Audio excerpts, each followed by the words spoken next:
चलो देखो, जो अपनी बुक है विद्युत धारा, उसके जो सबसे पहला जो हमारे पास पॉइंट दे रखा है, एक तो इलेक्ट्रिशियन थ्योरी की एबीसीडी, उसके बाद है उसमें सारे चैप्टर वाइज जो एमसीक्यू है वो भी हम सारे डिस्कस कर लेंगे।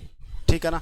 कोई गलती है तो हम यहाँ से क्या रेक्टिफाई भी करेंगे, और जितने भी क्वेश्चन बनते हैं इंपॉर्टेंट है वो साथ साथ मैं आपको बता दूंगा। एक्स्ट्रा बात जो बनेगी वो चेक करेंगे। देखो थोड़ा सा स्पीड से चलेंगे भी। मैंने हमारे पास पॉइंट सबसे पहले क्या है, इलेक्ट्रिशियन थ्योरी की एबीसीडी आप सभी ने वैसे तो पढ़ रखी है। ऐसी कोई भी बुक नहीं है जिसके अंदर इलेक्ट्रिशियन थ्योरी की एबीसीडी लिखी हो। ठीक है ना। स्पेशल एक तो पॉइंट ये हमारे पास इंपॉर्टेंट बनता है, अगर ए से लेकर जेड तक सारी बातें याद कर लो, सारे फॉर्मूले याद हो जाएंगे आपको। ठीक है ना। सारे फॉर्मूले, सारी इकाई इसी में है सब कुछ। सबसे पहले हमारे पास ए से शुरू होता है एम्पियर। एम्पियर आप सभी को पता है किसकी इकाई है, करंट की। ठीक है। उसके बाद हमारे पास क्या होता है, एक है सिंगल फेज परिपथ में शक्ति की बात है। सिंगल फेज जो हमारे पास सर्किट है उसमें पावर की बात करें तो एक तो होती है एक्टिव पावर, एक क्या रहेगा अपरेंट, और वैसे एक रिएक्टिव पावर भी होती है, लेकिन यहाँ पर हमें ए की बात करनी है, सिर्फ ए फॉर एप्पल चल रहा है ना, तो उसकी बात करनी है। तो एक्टिव पावर में हमारे पास क्या होता है वी आई कोस फाई। ठीक है ना, वी आई कोस फाई, और एक्टिव पावर को लिखते हैं के डब्ल्यू से। एक्टिव पावर जो हमारे पास है वैसे लिखा जाता है किससे, पी से। लिखा तो पी से जाएगा लेकिन नाम ए से शुरू हो रहा है ना, इसलिए ए के अंदर इसको एनरोल कर लिया। नेक्स्ट क्या रहेगा, एपरेंट पावर जो हमारे पास आभासी शक्ति जिसे बोलते हैं, इसका फॉर्मूला क्या होता है वी आई, इकाई क्या होती है केवीए, और एपरेंट पावर को किस में लिखते हैं हम, एस से लिखते हैं। ठीक है ना। एपरेंट पावर को एस से लिखा जाता है। बुक के अंदर अगर आपको ये चीज़ नहीं दिखाई दे रही तो साथ साथ लिख लेना ये। ठीक है ना। इसको एस से है, इसको पी से है। कोई एक्स्ट्रा बात बताऊँ वो भी नोट कर लेना चाहिए। उसके बाद है थ्री फेज पावर की बात। थ्री फेज पावर में भी वही सेम बात, एक्टिव पावर और एपरेंट पावर। एक्टिव पावर की बात करें, एक्टिव पावर को यहाँ पर देखो पी से लिखा हुआ है। ठीक है ना। एक्टिव पावर बराबर √3 VL IL cos फाई। ठीक है। उसके बाद दूसरा हमारे पास यहाँ पर ये तो है लाइन पावर।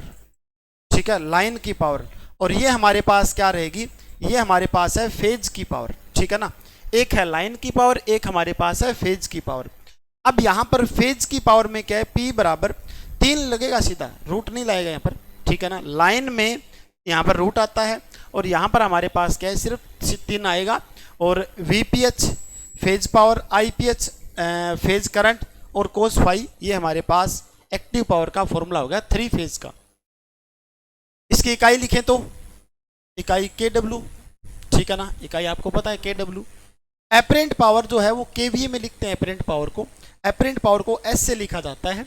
3 फेज का हमारे पास √3 VL IL, और 3 फेज ये हमारे पास लाइन का है, ये हमारे पास किसका है 3 फेज जो हमारे पास फेज पावर का ये है 3 VPH IPH। ठीक है यहाँ तक। उसके बाद नेक्स्ट देखो, नेक्स्ट हमारे पास है एक और नाम है ए से। ए से नाम शुरू होता है एक एडमिटेंस। ठीक है ना। एडमिटेंस जिसकी आप सभी को पता है महो इकाई होगी, साइमन इकाई होगी, महो इनवर्स भी इसे लिख सकते हैं। महो इनवर्स का मतलब महो और ऊपर इसके इस तरह से -1 लिख सकते हैं, ये बोलते हैं महो इनवर्स। ठीक है। अब हमारे पास क्या रहेगा इसके अंदर, एडमिटेंस को किससे लिखते हैं, वाई से लिखते हैं एडमिटेंस को। क्या हुआ, ठीक है। हाँ? अच्छा सीधा महो आएगा, फिर ये गलत लिख रखा है यहाँ पर। ठीक है ठीक है ठीक है। अगर हम बात करें इसकी इम्पीडेंस की, इम्पीडेंस क्या होता है 1 में वाई। ठीक है ना। यहाँ पर हमारे पास क्या होगा 1, और वाई को हम किस में लिखेंगे, वाई की इकाई क्या होती है महो। अब इसको ऊपर लेके जाएंगे तो हमारे पास बनेगा महो इनवर्स। ठीक है। तो इम्पीडेंस की इकाई क्या होती है, महो इनवर्स है ये। ठीक है। तो यहाँ पर इसको हटा लेना भाई। ठीक है। या फिर हाँ यहाँ पर आप ओम इनवर्स लिख सकते हो। ठीक है। यहाँ पर आप ओम इनवर्स लिख सकते हो, ये बात ठीक है, ओम। ठीक है। जो गलती है वो गलती मैं आपको बता रहा हूँ, यहाँ पर क्या आएगा ओम इनवर्स आएगा फिर। ठीक है। चलो आगे। उसके बाद एडमिटेंस का फॉर्मूला y बराबर 1/z। एडमिटेंस का फॉर्मूला एक और हमारे पास y बराबर g² प्लस में क्या रहेगा हमारे पास b का स्क्वायर। ठीक है। ये चीज़ ध्यान रखोगे। और अगला देखो, एवरेज वैल्यू की बात है। ए से फिर एक और नाम शुरू हो रहा है, ए से एवरेज। एवरेज वैल्यू हमारे पास क्या होता है? एवरेज वैल्यू में हम लिखते हैं वी एवरेज 2Vm बटा में पाई, कई बार करवा रखा है। इसी का हम ये रूप लिख सकते हैं वी एवरेज 0.637 वी मैक्स। ठीक है, ये चीज़ ध्यान रखना। उसके बाद हमारे पास क्या है? अभी नेक्स्ट हमारे पास दे रखा है, एक और आपको याद रखना पड़ेगा, वी एवरेज बराबर में हमारे पास 0.90 गुणा में क्या है? ये वी आर एम एस है। यहाँ देखो, यहाँ क्या है? वी मैक्स है, यहाँ पर क्या है? आर एम एस है। ठीक है, बाकी इतना इंपॉर्टेंट नहीं है, आप याद मत करो चाहिए इसको। ठीक है ना, बस अगर आपको मैक्सिमम के हिसाब से याद रखना है, इसको आप छोड़ सकते हो, कंफ्यूज हो जाओगे फिर ज़्यादा। ठीक है ना। उसके बाद देखो, ए एच की बात करें, ampere hour. Ampere hour battery की कैपेसिटी एम्पियर आवर में होती है। ठीक है, एम्पियर आवर का फॉर्मूला क्या रहेगा? जो डिस्चार्जिंग करंट है, ठीक है ना, गुणा में हमारे पास डिस्चार्जिंग जितना भी टाइम लिया है, ठीक है, वो हम क्या लिखते हैं? एम्पियर आवर भी लिखते हैं हमेशा। डिस्चार्जिंग करंट का मतलब एम्पियर, डिस्चार्जिंग धारा, ठीक है, गुणा में क्या होगा? डिस्चार्जिंग पे जो हमारे पास बैटरी है वो कितने घंटे में डिस्चार्ज हुई है। ठीक है, वैसे आप सभी को पता है बैटरी जो हमारे पास है वो डिस्चार्ज होने का जैसे टाइम है उसका लगभग कितना का माना जाता है? 8 घंटे। याद रखना, 8 घंटे अकॉर्डिंग, मतलब स्टैंडर्ड वैल्यू की बात करें तो वो 8 घंटे से ही मानते हैं। ठीक है ना, 8 घंटे में डिस्चार्ज हो सकती है बैटरी।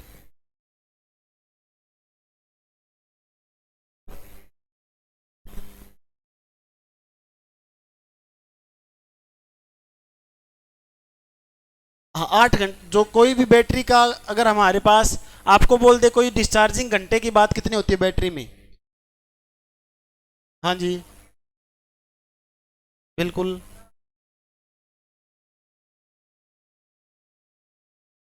उसमें तो ट्रिकल चार्जिंग में बहुत टाइम लगेगा फिर।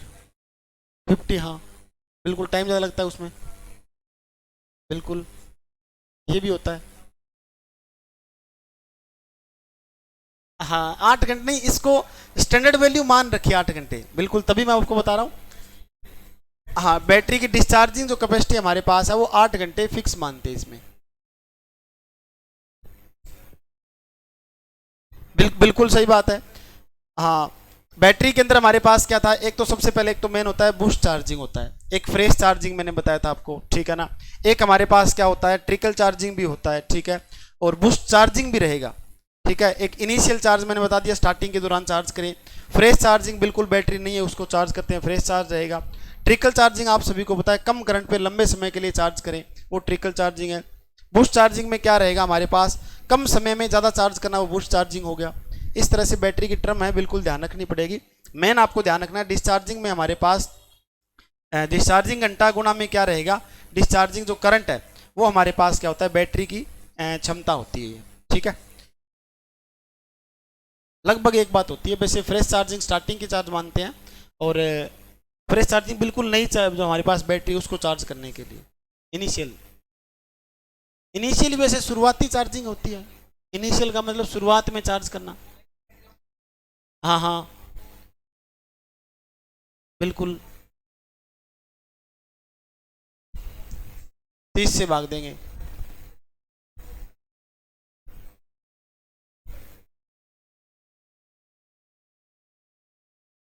फिर यूज में लेंगे, वो हमारे पास इनिशियल, वो इनिशियल चार्जिंग रहेगी। फिर नॉर्मल ट्रिकल चार्जिंग है, फिर या बूस्ट चार्जिंग है। सही है, बिल्कुल ठीक है। बाकी मेन मेन जो पॉइंट है वो हमने यहाँ पर डिस्कस कर लिया है, ये चीज़ ध्यान रखो। अब अगला पॉइंट एक और क्या दे रखा है? एम्पियर हावर जो कैपेसिटी है वो क्या रहेगा? एक हमारे पास आई डी और टी डी। आई डी का मतलब डिस्चार्जिंग करंट, गुणा में क्या रहेगा? डिस्चार्जिंग जो टाइम है वो हम लिखेंगे, बटा में क्या होगा? आई सी। ठीक है, यानी कि चार्जिंग की बात है ये, चार्जिंग करंट गुणा में क्या होगा? चार्जिंग का जो टाइम लिया, और बराबर हमने क्या कर दिया? ये गुणा में क्या कर दिया? 100। ठीक है, ये एम्पियर हावर दक्षता निकल जाएगी इसमें से। उसके बाद आप सभी को पता है बी का, बी फोर होता है मैग्नेटिक फ्लक्स डेंसिटी, जिसकी इकाई क्या होगी? टेस्ला। ठीक है ना, आप सभी को पता है। इकाई और भी लिखना चाहें वैसे बी की इकाई लिख सकते हैं। बी हमारे पास एक क्या होता है? बी हमारे पास एक और लिख सकते हैं इसकी इकाई, मैग्नेटिक लाइंस बटा में हमारे पास क्या होता है, एरिया, ठीक है ना। मैग्नेटिक लाइंस बटा में एरिया भी हम इसको लिख सकते हैं, बी को ही। उसके बाद देखो, अब जो हमारे पास बी है मैग्नेटिक फ्लक्स डेंसिटी, वो क्या रहेगा, फाई बटा में ए, ठीक है ना। फाई हमारे पास फ्लक्स, ए हमारे पास एरिया। फ्लक्स की इकाई क्या होती है, वेबर, और एरिया की इकाई क्या होगी, मीटर का स्क्वायर, ठीक है। उसके बाद बी बराबर म्यू एच। म्यू हमारे पास क्या होता है, म्यू हमारे पास परमेबिलिटी, और म्यू की इकाई आप सभी को पता होगी। म्यू हमारे पास इकाई क्या होती है, हेनरी बटा मीटर, ठीक है। एच हमारे पास मैग्नेटाइजेशन फोर्स या फिर मैग्नेटाइजेशन जो हमारे पास स्ट्रेंथ है, या इंटेंसिटी भी लिख सकते हैं। अब एच का हमारे पास क्या लिखें कि एन आई बटा में क्या होता है, एल, और इकाई लिखें तो ए टी एम, ठीक है। ये हमारे पास एटीएम रहेगा। उसके बाद बी की बात करें, बी बराबर हमारे पास क्या होता है, 1 बटा में एक्स भी होता है, ठीक है ना। एक्स क्या रहेगा, एक्स क्या होता है, एक्स रिएक्टेंस, ठीक है ना। एक्स हमारे पास क्या होता है, एक्स होता है रिएक्टेंस, ठीक है। एक्स रहेगा रिएक्टेंस। रिएक्टेंस की इकाई, रिएक्टेंस की इकाई भी क्या होगी, ओम ही होगी भी। उसके बाद देखो नेक्स्ट सी, बी के बाद हमारे पास अगला वर्ड शुरू होता है सी। सी है ना अगला वर्ड। बी के कोई और पॉइंट छूटे हैं, ठीक है। उसके बाद सी हमारे पास जो है, सी की बात करें तो सी में क्या रहेगा, चार्ज और कुलाम। आप सभी को पता है सी जो हमारे पास है इसकी इकाई होगी चार्ज, ठीक है ना। चार्ज की इकाई क्या है, कुलाम। चार्ज को आप सभी को पता है क्या लिख सकते हो आप, चार्ज को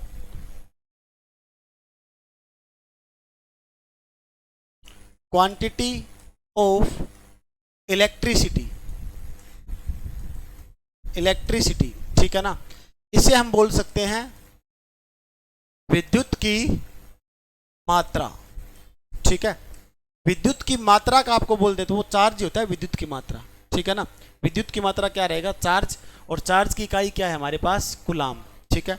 एक मैंने आपको पॉइंट और याद करवाया है कि विद्युत की जो बड़ी इकाई है, विद्युत की बड़ी इकाई हमारे पास क्या होती है, एम्पियर हावर, ठीक है। याद रखना विद्युत की बड़ी इकाई क्या रहेगी, एम्पियर हावर, ठीक है। उसके बाद Q बराबर क्या होता है, एन ई। एन क्या होगा, एन क्या होता है, नंबर ऑफ इलेक्ट्रॉन, ठीक है। एन हमारे पास क्या होता है, एन हमारे पास होता है नंबर ऑफ इलेक्ट्रॉन, यानी कि इलेक्ट्रॉन की संख्या जो होती है वो हमारे पास एन से लिखते हैं, ठीक है। यहां पर ई क्या होगा, खुद इलेक्ट्रॉन, और इलेक्ट्रॉन पर चार्ज कितना होता है अभी, इलेक्ट्रॉन पर चार्ज -1.6 गुणा में 10 की पावर -19 कूलाम, ठीक है। ये हमारे पास इलेक्ट्रॉन पर चार्ज हो गया, ठीक है। फ्रैंकलिन बोल सकते हैं, ठीक है। उसके बाद हमारे पास क्या है, Q बराबर आई टी। ये मैंने बताया था अभी, Q आई टी आई की, इस तरह से याद रखने का तरीका आसान होता है, ठीक है ना, Q आई टी। उसके बाद Q बराबर क्या रहेगा, E बटा में V, ठीक है ना। यहां पर क्या है भी, E देखो इसको किस फॉर्म में लिख रखा है, यहाँ E क्या है बताओ भी, बिल्कुल E क्या रहेगा, इलेक्ट्रिकल एनर्जी या इलेक्ट्रिकल वर्क लिख सकते हैं हम, ठीक है ना। इलेक्ट्रिकल अगर एनर्जी लिखें, इलेक्ट्रिकल एनर्जी जो होगा, एनर्जी को लिखते हैं E से। दूसरा क्या है, इलेक्ट्रिकल जो वर्क होता है उसे हम लिखते हैं W से, ठीक है। तो यहाँ पर इलेक्ट्रिकल वर्क और एनर्जी, और एक हमारे पास हीट होता है, इलेक्ट्रिकल हीट। इन सभी की इकाई क्या होती है, इन सभी की इकाई होती है जूल, ठीक है। जूल इकाई है, तो सारी चीजें एक ही है लगभग, ये एनर्जी का ही रूप है सारा ये, ठीक है। तो यहाँ पर E भी लिख सकते हैं, बटा में क्या होगा V, ठीक है। ये चीज ध्यान रखोगे। Q बराबर क्या होगा, CV। Q बराबर क्या है हमारे पास, CV। सी, ये फॉर्मूला इंपॉर्टेंट है, एग्जाम में आया हुआ है और आ भी सकता है, ठीक है ना, मोस्ट इंपॉर्टेंट रहेगा। यहाँ पर C क्या होगा भी, C कैपेसिटेंस, याद रखना C हमारे पास होता है कैपेसिटेंस, और कैपेसिटेंस की इकाई, कैपेसिटेंस की इकाई हमारे पास फेराड होगा, ठीक है। ये चीज ध्यान रखना, कैपेसिटेंस नहीं, चार्ज की, चार्ज की बड़ी इकाई हमारे पास क्या होती है, फेराड होती है, और दूसरा हमारे पास चार्ज की छोटी इकाई क्या होती है, फ्रैंकलिन होती है, ठीक है। उसके बाद देखो नेक्स्ट पॉइंट क्या रहेगा, कंडक्टेंस। कंडक्टेंस का मतलब हमारे पास क्या है, चालकता, ठीक है। कंडक्टेंस को क्या बोलते हैं? चालकता। चालकता की इकाई आप सभी को पता है महो या सीमेंस या साइमंस भी लिख सकते हैं यहाँ पर, ठीक है। उसके बाद कंडक्टेंस को लिखते हैं जी से 1/r हमारे पास रहेगा, जी का फॉर्मूला। यहाँ जी बराबर क्या होता है? a बटा में रो अल है ये, ठीक है ना। रो क्या होता है यहाँ पर? बिल्कुल रो हमारे पास क्या होगा? रो हमारे पास होगा रजिस्टिविटी, और रजिस्टिविटी की इकाई क्या होगी? ओम मीटर, ठीक है। ओम मीटर हमारे पास रजिस्टिविटी की इकाई। नेक्स्ट जी बराबर क्या होता है? आई बटा में वी भी होता है, ठीक है ना। आई बटा में क्या रहेगा? वी भी होगा जी के बराबर। उसके बाद कैपेसिटिव रिएक्टेंस, सी की बात चल रही है, एबीसीडी में सी पॉइंट डिस्कस कर रहे हैं। कैपेसिटिव रिएक्टेंस, कैपेसिटिव रिएक्टेंस की इकाई ओम। कैपेसिटिव रिएक्टेंस आप सभी को पता है ओमेगा सी, ठीक है ना। ओमेगा सी 1 में ओमेगा सी लिख सकते हैं। ओमेगा को आगे एक्सप्लेन करें तो क्या रहेगा? 2 पाई, ठीक है, और सी हमारे पास साथ में है। तो यहाँ पर क्या है? ओमेगा। ओमेगा क्या होता है अभी? एंगुलर फ्रीक्वेंसी, ठीक है ना, एंगुलर फ्रीक्वेंसी। अब एंगुलर फ्रीक्वेंसी हमारे पास ओमेगा, इसकी इकाई क्या रहेगी? रेडियन बटा सेकंड, ठीक है। ये चीज ध्यान रखना ओमेगा के बारे में। यहां से इससे एक टर्म ध्यान रखना कैपेसिटिव रिएक्टेंस से। एक टर्म क्या है कि अगर हमने इसके अंदर कैपेसिटेंस का मान 2 गुना बढ़ा दिया, ठीक है, तो करंट पर क्या प्रभाव पड़ेगा? 2 गुना बढ़ेगा ही। ये चीज ध्यान रखना। कई बार न्यूमेरिकल यहां से आते हैं या फिर सीधा बात पूछेंगे आपको कि इन टर्म में से किसी भी वैल्यू को चेंज करेंगे। मान लो कैपेसिटेंस को हमने 2 गुना बढ़ा दिया, 2C कर दिया, तो करंट भी हमारे पास क्या हो जाएगा? 2I हो जाएगा। डायरेक्ट याद रखना, ठीक है ना। करंट भी हमारे पास 2I। चलो नेक्स्ट देखो, सी की बात चल रही है तो मोस्ट इंपोर्टेंट ये बुक है अपनी विद्युत धारा। पूरी बुक की है जो है वो सॉल्यूशन करवा रहे हैं अभी। कैपेसिटेंस की बात करें, फेराड हमारे पास क्या होता है? कैपेसिटेंस की इकाई, ठीक है। सी बराबर क्यू बटा वी याद रखोगे। सी बराबर epsilon note epsilon R A बटा में डी। ये हमारे पास किसका फॉर्मूला होता है? ये हमारे पास फॉर्मूला होता है कैपेसिटेंस की वैल्यू को चेंज करने का। कैपेसिटेंस को हम प्रभावित कर रहे हैं तो कौन कौन से कारक से प्रभावित कर सकते हैं? Epsilon note epsilon R A बटा में क्या होगा? डी होगा, ठीक है। ये चीज ध्यान रखोगे। उसके बाद यहां पर हमारे पास क्या है? इस एप्सिलॉन आर वायु के अंदर इसकी वैल्यू क्या होती है? एप्सिलॉन आर की वैल्यू क्या होगी? 1। तो यहां पर हमारे पास सीधा फॉर्मूला बन जाएगा ये, ठीक है। इसकी जगह हमने क्या लिख दिया? 1 लिख दिया बस, ठीक है ना। ये हमारे पास सीधा फॉर्मूला बन जाता है। ये चीज ध्यान रखो, बिल्कुल 1 हमारे पास रहेगा। ये पॉइंट याद रखो। एप्सिलॉन आर क्या होता है? Relative permittivity. रिलेटिव परमिटिविटी जो कि सबसे इंपॉर्टेंट पॉइंट बनता है यूनिटलेस, ठीक है, कोई इकाई नहीं होती, ठीक है। चलो आगे, कल था टेस्ट में। नेक्स्ट पॉइंट है सी पर। सी पर हमारे पास क्या होता है? करंट, और करंट की इकाई आप सभी को पता है एम्पियर।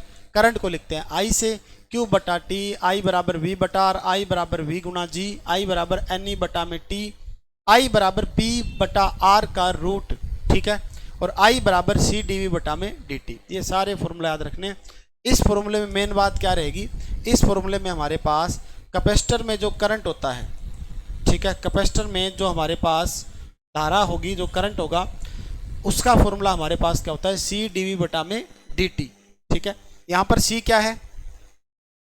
सी क्या होगा? कैपेसिटेंस या सी, ठीक है ना। सी भी हमारे पास क्या है? यहाँ पर कैपेसिटेंस है। जिसके साथ डी लग जाए उसका मतलब वो वैल्यू चेंज हो रही है, ठीक है, टाइम के रिस्पेक्ट में। चलो यहां तक बात हो गई। हाँ बिल्कुल कर सकते हैं। देखो नेक्स्ट, कंडक्टिविटी। कंडक्टिविटी को लिखते हैं सिग्मा से, ठीक है ना। कंडक्टिविटी हमारे पास सिग्मा, कंडक्टिविटी की इकाई महो बटा में क्या रहेगा? मीटर होता है कंडक्टिविटी का। सिग्मा बराबर क्या रहेगा? 1 बटा में रो। रो क्या होता है? रजिस्टिविटी, याद रखना। रजिस्टिविटी ज्यादा तो कंडक्टिविटी कम। दूसरा रो बराबर क्या रहेगा हमारे पास? L बटा में R गुणा में A, ठीक है ना। ये भी हमारे पास कंडक्टिविटी का फॉर्मूला है। अगर एक और फॉर्मूला देखें तो आप सभी को पता है G बराबर क्या होता है हमारे पास, कंडक्टिविटी L बटा में A होता है। ठीक है, यहाँ से कंडक्टिविटी निकालेंगे हम, कंडक्टिविटी निकालें तो G गुणा में A बटा में क्या होगा, L होगा। ठीक है, और नहीं उल्टा लिखा दिया ये,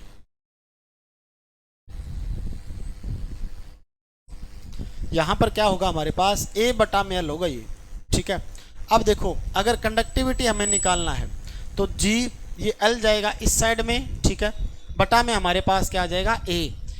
G की इकाई क्या होती है, G हमारे पास महो, L क्या होगा मीटर, और एरिया क्या होगा m स्क्वायर, इसका कैंसल, तो क्या होता है महो बटा में मीटर किसकी इकाई होती है, महो बटा में मीटर हमारे पास कंडक्टिविटी की इकाई होती है, ये लिखा हुआ। ठीक है, ये चीज ध्यान रखनी, तो ये चीज पॉइंट ध्यान रखना भी। कंडक्टिविटी का एक फॉर्मूला और है ये रहा, G गुणा में A बटा में क्या है, G गुणा में L बटा में क्या होगा A। ठीक है, चलो वैसे सबसे इंपॉर्टेंट ज्यादा एग्जाम में जो आता है वो यही बात पूछते हैं, पूछा भी गया कई बार। ठीक है ना, जो एक्स्ट्रा फॉर्मूले ज्यादा इसमें एक्सप्लेन कर रखे हैं ये इतना नहीं करना भाई। ठीक है ना, एक बार बस इन पर नजर लगानी है। जैसे ये हमारे पास फॉर्मूले ये है, ये कम पूछते हैं एग्जाम में, नहीं बनेगी बात, ज्यादा पूछा जाता है ये इस टाइप के फॉर्मूले। ठीक है, यहाँ से इकाई बन सकती है, फॉर्मूले पूछ सकते हैं। चलो नेक्स्ट सर्किट ब्रेकर की बात करते हैं।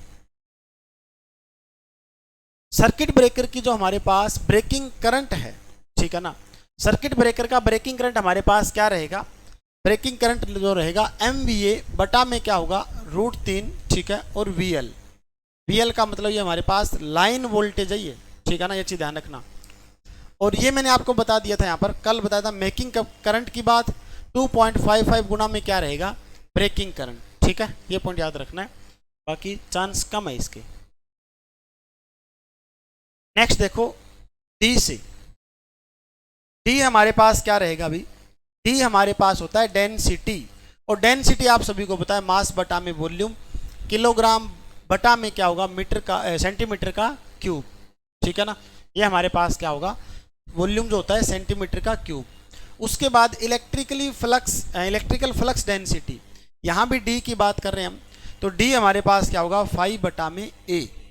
अब फाई यहाँ पर क्या है, ये फाई हमारे पास फ्लक्स है लेकिन इलेक्ट्रिकल फ्लक्स है, फाई लिखो चाहे यहाँ पर साइन लिखो बात लगभग एक ही है। ठीक है ना, आपको इस तरीके से ध्यान रखना है, यहाँ पर फाई हमारे पास जो है वो इलेक्ट्रिकल फ्लक्स है ये। ठीक है ना, मैग्नेटिक फ्लक्स भी फाई से होता है, ल्यूमिनस फ्लक्स भी फाई से होता है। ठीक है, जैसे आप पढ़ते हो, एक तो आपने पढ़ा है मैग्नेटिक फ्लक्स, ठीक है, मैग्नेटिक फ्लक्स को भी फाई से लिखते हैं, इकाई होती है वेबर। दूसरा हमारे पास एक होता है ल्यूमिनस फ्लक्स, जिसको हम फाई से लिखते हैं, इकाई क्या होती है ल्यूमेन। ठीक है, एक हमारे पास इलेक्ट्रिकल फ्लक्स की इकाई क्या होगी कूलाम। ठीक है, ये चीज ध्यान रखो। पानी ले गया अभी दीपक? हाँ जी, हाँ एक ही इकाई है, चार्ज की भी एक इकाई है, कूलाम ही होती है। एरिया की इकाई आप सभी को पता है मीटर स्क्वायर। डेंसिटी का कहीं पर भी नाम आए बटा में क्या करना है हमें मीटर स्क्वायर करना है। यहां भी डेंसिटी का नाम आया था, ठीक है, लेकिन यहां पर क्या होगा वॉल्यूम, ये सीधी डेंसिटी, यहां पर किसी की डेंसिटी नहीं बोला गया, यहां पर इलेक्ट्रिकल फ्लक्स की डेंसिटी है। तो डेंसिटी का मतलब बटा में मीटर एरिया लिखेंगे, और किसकी डेंसिटी है वो लिखेंगे ऊपर। ठीक है, ये चीज ध्यान रखनी। उसके बाद सबसे इंपॉर्टेंट फॉर्मूला D बराबर एप्सिलॉन E। एप्सिलॉन क्या होगा यहां पर परमिटिविटी, एप्सिलॉन की इकाई F बटे में मीटर, फेराड बटे में मीटर। ठीक है, और ये E क्या होता है अभी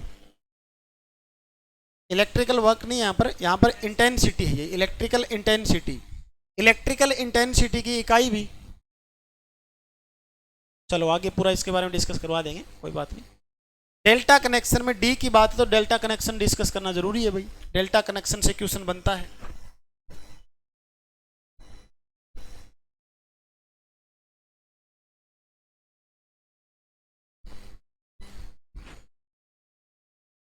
देखो डी हमारे पास डेल्टा कनेक्शन। डेल्टा के अंदर मैंने तरीका आपको बता रखा है, भी डेल्टा हमारे पास कुछ इस टाइप में बनता है, ये बनता है ना डेल्टा, ठीक है ना। अगर हम एक काम करें, इसको यहाँ से हटा दे तो ये क्या बन गया, V। तो डेल्टा में क्या होता है, V हमारे पास बराबर होगी, ठीक है ना, डेल्टा में V बराबर होगा। और डेल्टा में स्टार जो होता है वो हमारे पास लाइन जो करंट होगा √3 फेज करंट के, ठीक है, ये चीज ध्यान रखना है। ओके, नेक्स्ट पॉइंट हमारे पास क्या होगा, देखो ध्यान से, अगला पॉइंट डिस्ट्रीब्यूशन फैक्टर। वाइंडिंग के अंदर आपको स्पेशल पॉइंट कल मैंने बताया था डिस्ट्रीब्यूशन फैक्टर का। डिस्ट्रीब्यूशन फैक्टर हमारे पास केडी, केडी क्या रहेगा, साइन एम, एम ऊपर नहीं जाएगा, इसके थोड़ा सा अलग लिखा गया यहाँ पर, इसको आप ऐसे लिखो साइन एम, और यहाँ बीटा के बटा में 2 है, सिर्फ एम के बटा में 2 नहीं है, ठीक है ना, बीटा के बटा में 2 है। उसके बाद एम साइन, ठीक है, बीटा बटा 2, ठीक है। टाइपिंग भी कई बार मिस्टेक हो सकती है, कोई भी बुक हो, हर एक बुक के अंदर कुछ ना कुछ तो गड़बड़ मिलेगी, किसी भी प्रकार की बुक हो चाहे, ठीक है। बाकी जो डाउट है, जो पॉइंट है वो मैं क्लियर करवा रहा हूँ। अब कल 2 पॉइंट बताए थे मैंने, एक तो बताया था कंसंट्रेटेड वाइंडिंग, एक बताया था डिस्ट्रीब्यूटेड वाइंडिंग। कंसंट्रेटेड जो हमारे पास वाइंडिंग होती है, कंसंट्रेटेड वाइंडिंग या कंसंट्रेटेड फैक्टर लिखो आप, ठीक है ना। चलो वाइंडिंग कर देते हैं, कंसंट्रेटेड वाइंडिंग। इसमें केडी का मान कितना था अभी कंसंट्रेटेड वाइंडिंग के अंदर, 1। कंसंट्रेटेड वाइंडिंग में केडी का मान था 1, ठीक है। उसके बाद दूसरा हमारे पास जैसे ये लिखा हुआ है डिस्ट्रीब्यूशन फैक्टर या डिस्ट्रीब्यूशन वाइंडिंग, इसमें केडी का मान कितना होता है, इसमें 1 से कम। याद रखना पॉइंट, सबसे इंपॉर्टेंट पॉइंट है ये, ठीक है। यहीं पर एक और होता है KC, coil span factor, cos alpha बटा 2, ठीक है, ये भी आपको याद रखना है, ठीक है। यहां तक चलें आगे। अब बात आई है एनर्जी की। मैंने बताया था एनर्जी की इकाई क्या होती है, जूल, वर्क की इकाई क्या होती है, जूल, और हीट की इकाई क्या होती है, जूल। सभी की इकाई क्या रहेगी, जूल इनकी। मैंने बताया था पीटी उषा के अंदर एनर्जी बहुत ज़्यादा है, तो हमारे पास ई बराबर क्या होगा, पीटी, ठीक है ना, इस तरह से याद रखोगे आप। ई बराबर हमारे पास पी का फॉर्मूला क्या होता है, वी आई, और ये टी, पी जो होता है उसको वी आई टी। ई बराबर वी गुणा क्यू भी लिख सकते हैं, ठीक है। उसके बाद हमारे पास क्या होगा, ई बराबर आई स्क्वेयर आर टी, ठीक है, और ई बराबर वी स्क्वेयर गुणा में वी स्क्वेयर बटा आर गुणा में क्या होगा, टी। वी स्क्वेयर आर किसका फॉर्मूला होता है, पावर का, ठीक है। यहाँ पर ये बात होगी। उसके बाद भी ये सबसे इंपॉर्टेंट पॉइंट है, यहाँ से बन सकते हैं क्वेश्चन, इलेक्ट्रिक फील्ड, या फिर इसे लिखते हैं इलेक्ट्रिक इंटेंसिटी, ठीक है, इलेक्ट्रिक इंटेंसिटी। इलेक्ट्रिक फील्ड या इलेक्ट्रिक इंटेंसिटी को ई से लिखा जाता है, और ई बराबर एफ बटा में पॉजिटिव चार्ज, ठीक है ना। एफ बटा में क्या होता है, पॉजिटिव चार्ज। यहाँ पर आप देखोगे तो एफ की इकाई क्या होगी, न्यूटन, यानी कि फोर्स है ये, और पॉजिटिव चार्ज की इकाई कुलाम, तो न्यूटन बटा में कुलाम, तो हमारे पास एक इकाई होगी। दूसरा ई बराबर क्या होता है, वी बटा में आर। आर यहाँ पर क्या है हमारे पास, रेडियस या डिस्टेंस बोल सकते हो इसको आप। आर हमारे पास यहाँ पर एक डिस्टेंस का रूप है, जो कि वी क्या होगा, वोल्ट, आर क्या होगा, डिस्टेंस है तो क्या लिखेंगे, मीटर, तो वोल्ट बटा में मीटर। सबसे इंपॉर्टेंट पर्सन है ये, ठीक है। इलेक्ट्रिक इंटेंसिटी जो होता है, ई बराबर क्या होता है, वी बटा में डी, वी बटा डी भी लिख सकते हैं आर की जगह, डी क्या एक डिस्टेंस ही है, ठीक है। तो वोल्टेज बटा में मीटर किसकी इकाई होगी, इंटेंसिटी की इकाई होगी, इलेक्ट्रिकल इंटेंसिटी की। चलो भाई नेक्स्ट, आर डिस्टेंस का रूप में से रेडियस होती है। अगला है ईएमएफ। ईएमएफ की इकाई क्या होती है, वोल्ट, ठीक है। ईएमएफ आप सभी को पता है, इलेक्ट्रोमोटिव फोर्स, ठीक है। चलो ये क्वेश्चन आपने देखा होगा, कई बार आया हुआ पेपर में। पोटेंशियल डिफरेंस प्लस में वीडी, ठीक है, वोल्टेज ड्रॉप किसके बराबर होता है हमारे पास, ईएमएफ के बराबर ही होता है ये, ठीक है। पोटेंशियल डिफरेंस हमारे पास क्या होता है, दो बिंदुओं के बीच जो अंतर होता है वोल्टेज का, उसे क्या बोलते हैं, पोटेंशियल डिफरेंस, ठीक है।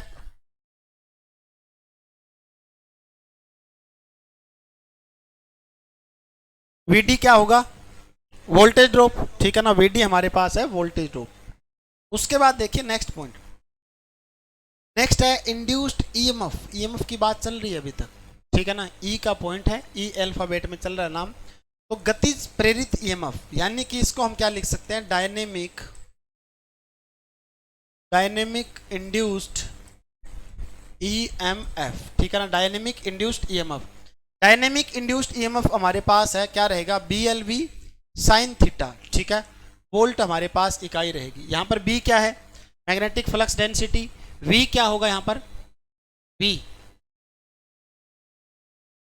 वेलोसिटी, ठीक है ना। V हमारे पास क्या होगा, वेलोसिटी, ठीक है, याद रखना, वेग जिसे बोलते हैं, और वेग की इकाई मीटर बटा सेकंड जिसे बोलते हैं। साइन थीटा हमारे पास एंगल है। अगला ईएमएफ जो रहेगा LDI बटा में DT, ठीक है ना, LDI बटा में DT, ये भी ईएमएफ का फॉर्मूला है। एक ईएमएफ का फॉर्मूला -ND∅ बटा में DT, ये कब था, फैराडे का, हाँ, माइनस निशान लेंजला के कारण, और ये हमारे पास -ND∅ बटा में DT फैराडे का हमारे पास सेकंड नियम होता है, ठीक है ना, फैराडे का सेकंड नियम। उसके बाद देखो भी, ये सबसे इंपॉर्टेंट पॉइंट बनता है, मैंने बताया था आपको, इक्वेशन साथ में लिख लेना इनकी, ठीक है ना, और यहाँ लिखी हुई है। ईएमएफ समीकरण की बात करें ट्रांसफॉर्मर की, तो ERMS लिखें तो हमारे पास 4.445 F और क्या रहेगा N। यहाँ पर प्राइमरी सेकेंडरी का जिक्र नहीं कर रखा, प्राइमरी का होगा तो क्या लिखेंगे N1, सेकेंडरी का हो तो क्या लिख देंगे N2 बस, ठीक है। उसके बाद दूसरा हमारे पास क्या होता है E, यहाँ पर क्या रहेगा मैक्सिमम, नहीं ये भी RMS ही, एक मिनट, ये भी RMS, यहाँ पर R लगा लेना साथ में, ठीक है ना, ये भी RMS ही है, यहाँ एक मिस्टेक है, RMS। ये सेम हमारे पास 4.44, फाई को जो है वो हमने क्या लिखा BA, फाई को हमने लिख दिया BA। F हमारे पास है, N हमारे पास ये है, क्योंकि आप सभी ने पढ़ रखा है B बराबर क्या होता है, फाई बटा में A निकालेंगे तो B गुणा में फाई, ठीक है, ये हमारे पास होता है। अच्छा फाई निकालना है, यहाँ पर उल्टा लिख दिया मैंने, कोई बात नहीं, चेंज कर देंगे। यहाँ पर हमें फाई निकालना है तो क्या होगा, B गुणा A, ठीक है, ये हमारे पास, ठीक है, B गुणा A, किसको लिखा हमने, फाई को। अल्टरनेटर, इसकी हमारे पास ईएमएफ इक्वेशन की बात करें, अगर ERMS जो ईएमएफ की बात करें 2.22 फाई FZ KP और क्या रहेगा KD, ठीक है।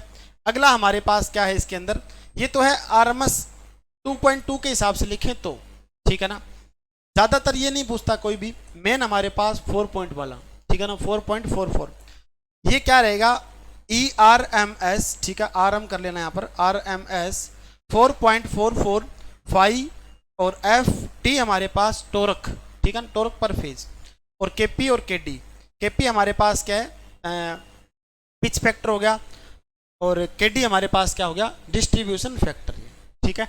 ये इक्वेशन भी आपको साथ में याद रखनी पड़ेगी। उसके बाद देखो नेक्स्ट पॉइंट सबसे इंपॉर्टेंट बनता है, फ्रीक्वेंसी के बारे में तो सभी को पता होगा। फ्रीक्वेंसी इकाई हर्ट्ज, साइकिल पर सेकंड, 1/सेकंड, पर सेकंड भी लिख सकते हैं, ठीक है ना, ये हमारे पास है। उसके बाद फ्रीक्वेंसी क्या होता है 1/T, फ्रीक्वेंसी क्या होता है ओमेगा बटा में 2 पाई, कहाँ से निकाला हमने, ओमेगा बराबर क्या होता है 2 पाई F, यहाँ से हमने क्या किया है फ्रीक्वेंसी निकाला, ये इसके डिवाइड में आ गया, ठीक है। उसके बाद F हमारे पास क्या होगा PN बटा में 120 स्पीड वाले फॉर्मूले में से, ठीक है, ये चीज ध्यान रखना। F से एक फ्यूज पॉइंट बनता है, फ्यूज की फैक्टर, फ्यूजिंग फैक्टर क्या होता है minimum melting current, minimum melting current या मिनिमम फ्यूजिंग करंट बटा में क्या होगा फ्यूज रेटेड, जो फ्यूज का हमारे पास करंट है वो लिखेंगे बटा में, ठीक है। फ्यूजिंग फैक्टर जो हमारे पास हमेशा क्या रहेगा, फ्यूजिंग फैक्टर 1 से ज़्यादा, ठीक है, हमेशा 1 से क्या होता है ये ज़्यादा होता है फ्यूजिंग फैक्टर, ठीक है, ये चीज़ ध्यान रखना।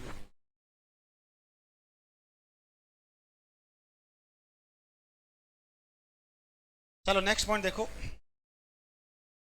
फ्यूजिंग करंट की बात करें, फ्यूजिंग करंट हमारे पास I जो है करंट, ठीक है, और ये मैंने आपको बता रखा है, एक जो नियम होता है फ्यूजिंग का, जो लॉ होता है, नियम होता है, उसमें आपको डायरेक्ट याद रखना है बस। ये के वगैरह सबको छोड़ दो। मेन बात क्या ध्यान रखोगे, आई स्क्वायर समानुपाती किसके, डी की क्यूब के, बस ये पॉइंट याद रखो, यहाँ से सारी बातें बन जाएगी। ठीक है, यहाँ से समानुपाती के निशान को चेंज किया तब इन्होंने क्या लिख दिया, के लिख दिया। ठीक है, ये चीज के हमारे पास क्या है कि कांस्टेंट पॉइंट है यहाँ पर। ठीक है ना।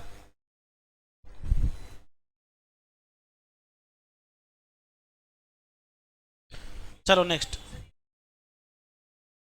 ये हमारे पास करंट पर डिपेंड रहेगा, फ्यूजिंग जो करंट है उस पर डिपेंड रहेगा, कांस्टेंट वैल्यू है ये। उसके बाद नेक्स्ट देखो, अभी मैंने आपको बताया था फ्लक्स की बात आ जाए, इलेक्ट्रिक फ्लक्स जिसे साइन बोलते हैं, इकाई क्या रहेगी, कूलाम। मैग्नेटिक फ्लक्स जिसे फाई लिखते हैं, इकाई क्या होगी, वेबर। फाई का फॉर्मूला बी ए अभी देख लिया। फाई हमारे पास एक और क्या होता है, एम एम एफ बटा में आर एम। आर एम क्या होता है अभी, आर एम पता है, रिलेक्टेंस। यहाँ मीटर रेजिस्टेंस नहीं है, ये रिलेक्टेंस होगा। रिलेक्टेंस को हम आर एम से भी लिख सकते हैं, रिलेक्टेंस को हम एस से भी लिखते हैं। ठीक है ना, ये चीज ध्यान रखना है। ओके, आर एम हमारे पास क्या है, रिलेक्टेंस। आप सभी को पता है रिलेक्टेंस का फॉर्मूला एस बराबर एम एम एफ बटा क्या होता है, फाई। यहाँ से हम फाई निकालें, इस साइड ले जाएं और एस आ जाएगा इस साइड। ठीक है, यही बना है हमारे पास। तो फाई बराबर क्या हो गया, एम एम एफ बटा में क्या हुआ, रिलेक्टेंस एस। ठीक है, ये चीज ध्यान रखोगे। ओके, नेक्स्ट देखो, फोर्स की बात करते हैं। फोर्स हमारे पास क्या होता है, B L V, B I L, bill. ठीक है ना, फोर्स हमारे पास क्या रहेगा, बिल साइन थीटा। यहाँ पर बी क्या है, magnetic flux density, I current है, एल क्या होगा, लेंथ होगा। एफ की ही बात करते हैं, एक और एफ पर पॉइंट है फॉर्म फैक्टर, और ये तो मैंने आप सभी को याद करवा ही रखा है। फॉर्म फैक्टर जो होता है, फॉर्म के अंदर आर एम दिखाई दे रहा है तो क्या रहेगा, आर एम एस वैल्यू बटा में क्या होगी, एवरेज वैल्यू। ठीक है, ये चीज ध्यान रखोगे। उसके बाद नेक्स्ट पॉइंट देखो हमारे पास क्या होगा अभी, नेक्स्ट पॉइंट हमारे पास है फ्लक्स लीकेज। ठीक है ना, flux leakage factor. Flux leakage factor को किससे डिनोट करते हैं, कन्फर्म है, फ्लक्स लीकेज फैक्टर को लैम्डा से, और एक और हमारे पास क्या है, कोफिशिएंट ऑफ फ्लक्स को के से। ठीक है ना, बिल्कुल सही है। मैंने आपको डायरेक्ट बताया था, याद रखने का तरीका ही बताया था मैंने आपको। डायरेक्ट ये पूछ सकते हैं कि लीकेज फ्लक्स, लीकेज फैक्टर को किससे डिनोट करते हैं, तो एल से याद करवाया था मैंने। एल से क्या याद रखोगे, लैम्डा।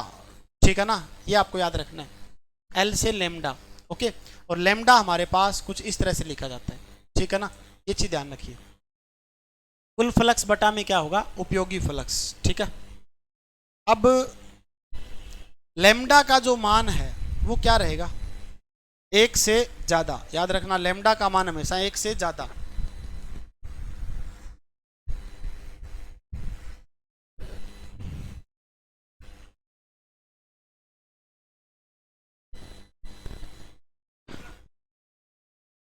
बिल्कुल, कुल तो हमेशा ज्यादा ही रहेगा। कुल फ्लक्स मान लो हमने 50 वेबर जनरेट किया है, उसमें से हमने उपयोग किया सिर्फ 30 ही, वो ज़्यादा ही वैल्यू होगी, 50 बटा में 30। ठीक है ना, ऐसा बिल्कुल भी नहीं होगा। कुल तो हमेशा ज़्यादा ही वैल्यू रहेगी। ज़्यादा वैल्यू हमेशा क्या होती है, टोटल जो होती है वो, उसके बाद यूज करें वो हमेशा कम होती है। ठीक है, ये चीज़ ध्यान रखोगे।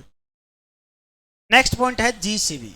जी में क्या रहेगा पॉइंट, जी में हमारे पास है स्पेसिफिक ग्रेविटी। मापने के लिए क्या यूज करते हैं, हाइड्रोमीटर, आप सभी को पता है। ठीक है, और lead acid battery full charge है तो कितना रहेगा, 1280, याद रखना बस। ठीक है, उसके बाद ग्रेविटी की वैल्यू आप सभी को पता है अभी 9.8 मीटर बटा में क्या है, सेकंड। ठीक है ना, ग्रेविटी की इकाई भी एक्सेलरेशन की तरह ही है, ये मीटर बटा में सेकंड स्क्वायर। एक्सेलरेशन का फॉर्मूला, एक्सेलरेशन, एक्सेलरेशन का मतलब क्या होता है, त्वरण। ठीक है, और त्वरण का फॉर्मूला क्या होता है, एक्सेलरेशन को ए से लिखते हैं। ए बराबर क्या होता है, वी बटा में टी। ठीक है ना, वी क्या होता है यहाँ पर, वी हमारे पास वेलोसिटी। ठीक है, वेलोसिटी बटा में टी क्या होगा, टाइम। और वेलोसिटी की इकाई मैंने बताई थी अभी आपको, मीटर बटा में सेकंड, और बटा में टाइम है तो सेकंड एक और है, अब सेकंड ऊपर लेके जाएंगे तो हमारे पास क्या हो जाएगा, मीटर बटा में सेकंड का स्क्वायर। ठीक है, तो इसीलिए हमारे पास ये एक एक्सेलरेशन का ही रूप होता है वैसे ग्रेविटी। ठीक है, फुल चार्ज में। डिस्चार्ज में कितना होता है बताओ भी, 1120 1150 भी है तो भी ठीक है। ठीक है, लगभग हमारे पास ये आंकड़ा होता है।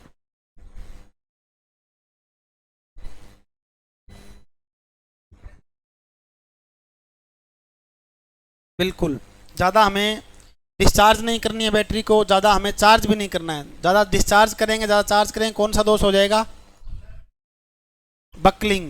ठीक है, ज़्यादा हमारे पास चार्ज करने से, ज़्यादा डिस्चार्ज करने से बकलिंग दोष हो सकता है।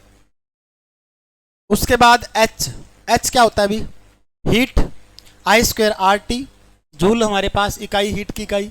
अगर हीट को कैलोरी में लिखना है तो बटा में क्या कर देंगे, 4.18 से भाग करेंगे। ठीक है, याद रखना जूल को हमने चेंज कर दिया किसमें, कैलोरी में। ठीक है, एच से हमारे पास एक पॉइंट बनता है हिस्टेरिसिस लॉस का, और यहां से लिख लो, पेपर में क्वेश्चन आ जाएगा एक कि हिस्टेरिसिस लॉस को कम करने के लिए। अब यहां पर देखो एस आई लिखा हुआ है ना, एस आई का मतलब क्या लिखेंगे भी, सिलिकॉन, और एक और एस लिखा तो इसका मतलब स्टील। ठीक है, सिलिकॉन स्टील की कोर यूज करके या सिलिकॉन स्टील का मटेरियल यूज करके हिस्टेरिसिस लॉस को कम कर सकते हैं। ठीक है, उसके बाद हिस्टेरिसिस लॉस को पीएच या फिर आप लिख सकते हो WH से भी लिखा जाता है तो एक किस्म की पावर ही है। लॉस किसी भी चीज के अंदर होता है वो हमारे पास क्या होता है, पावर का ही रूप होता है। ठीक है ना, और हिस्टेरिसिस लॉस की इकाई वाट। ठीक है, पावर है तो पावर की इकाई क्या रहेगी, वाट ही होती है, यहां लिखा हुआ है। अब हिस्टेरिसिस लॉस में नेटा, बी मैक्स 1.6, फ्रीक्वेंसी, और क्या रहेगी वी, मरे यहां पर क्या होगा वी, वॉल्यूम। ठीक है ना, वी हमारे पास क्या होगा, वॉल्यूम, वॉल्यूम का मतलब आयतन। ठीक है, यहां पर नेटा क्या होता है अभी, स्टैनमेट्ज कांस्टेंट। ठीक है, स्टैनमेट्ज कांस्टेंट हमारे पास क्या होता है, नेटा, और नेटा की इकाई जूल बटे मीटर क्यूब। ठीक है ना, बाकी इतना इंपॉर्टेंट नहीं है, छोड़ सकते हो इसको।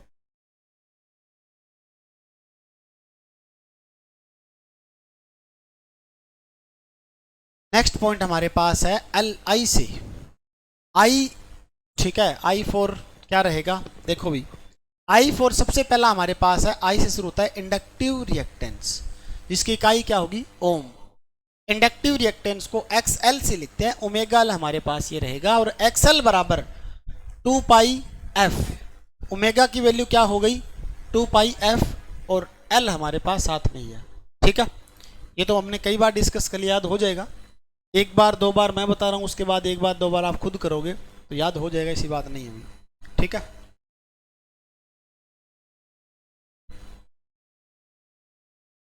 नेक्स्ट देखो क्या होगा इसमें, इम्पीडेंस। इम्पीडेंस की इकाई क्या है, ओम। जितने भी करंट को रोकने वाले होते हैं जैसे कि R, Z, XL, XC, इन सभी की इकाई क्या होती है, इन सभी की इकाई ओम। जितने भी करंट की सहायता करने वाले हैं B, ठीक है, उसके बाद Y, उसके बाद हमारे पास G, इन सभी की इकाई क्या होती है, इन सभी की इकाई महो होती है। ठीक है ना, ये चीज ध्यान रखो। वहां B क्या है, ससेप्टेंस। ठीक है, इम्पीडेंस को हम बोलते हैं यहाँ पर Z। ठीक है ना, Z हमारे पास जो है, जो करंट को रोकने वाले का मेन जो सरदार है वो क्या है, इम्पीडेंस ही है, ये मैंने बता रखा है आप सभी को। ठीक है, इम्पीडेंस का फॉर्मूला 1/Y। अगर हमारे पास इम्पीडेंस जैसे कि 1/Y है, इम्पीडेंस ज़्यादा, रोकने वाले ज़्यादा, तो चलने वाला कम होगा फिर तो। ठीक है, Z बराबर क्या होगा, V/I, AC परिपथ में होता है। ये हमारे पास R और L, किसी सर्किट में सिर्फ RL दे रखा है तो इम्पीडेंस का फॉर्मूला ये होगा, R² प्लस में XL का स्क्वायर। अगर किसी सर्किट में RC दे रखा है तो यहाँ पर C हो जाएगा। अगर R, L और C तीनों दे रखे हैं तो यहाँ पर देखो XL भी हो जाएगा, XC भी हो जाएगा। जो बड़ी वैल्यू उसमें से छोटी वैल्यू माइनस करके उसका क्या करना है, हमें स्क्वायर करना है। ठीक है, ये चीज ध्यान रखना है। ये फॉर्मूला आया हुआ है पेपर में, कई बार डायरेक्ट फॉर्मूला पूछ रखा है। या आपको ट्रिपलेट याद रखना है, एक की वैल्यू 3 दे रखी है, एक की वैल्यू 4 है, तो उत्तर क्या आएगा 5। करना ही नहीं कुछ, ठीक है ना, ये चीज ध्यान रखना।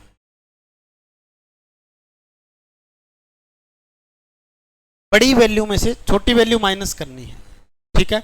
बड़ी चाहे ये भी हो या बड़ी हमारे पास ये भी हो, बड़ी में से छोटी वैल्यू माइनस करेंगे।